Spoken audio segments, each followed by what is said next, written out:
સુરતના ખાડીપુરમાં પૂર હોનારતનો મામલો. ખાડીપુર મામલે એક્સપર્ટ કૃષ્ણકાંત ચૌહાણનું નિવેદન સામે આવ્યું. કૃષ્ણકાંત ચૌહાણના સુરત પાલિકા સામે આકરા પ્રહાર કર્યા છે.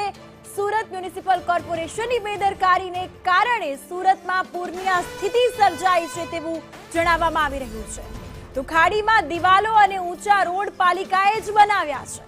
બિલ્ડરોને મંજૂરી અપાતા પાણીના નિકાલ અવરોધાય છે. સાથે જ નજીવા વરસાદમાં જ સુરત કેમ પૂર વેઠે છે? દર વખતે સુરતમાં જ કેમ આ સ્થિતિ? 500 કરોડની જાહેરાત માત્ર લોકોને દિલાસો આપવા માટે. કામગીરીથી કોઈ જ સ્પષ્ટ વિગત તંત્ર દ્વારા આપવામાં નથી આવી રહી. અગાઉ આપેલ રિપોર્ટની ભલામણો પર પણ ધ્યાન નથી.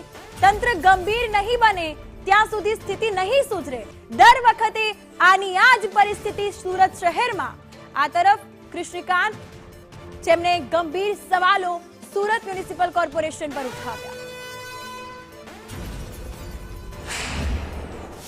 પાણી જવાના જે રસ્તાઓ છે એ સુરત કોર્પોરેશન અને ટાઉન પ્લાનિંગ ડિપાર્ટમેન્ટે જાતે બંધ કરેલા છે.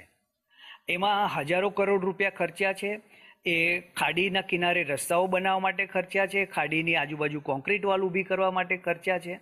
અને આ હજારો કરોડ રૂપિયા સમજણ વગર ખર્ચવાનું કારણ છે કે આજના સમયે સુરતમાં પાણી આવી અને ગૂંચવાઈ જાય છે, ભૂલું પડી જાય છે અને ઠેક ઠેકાણે ભરેલું રહે છે.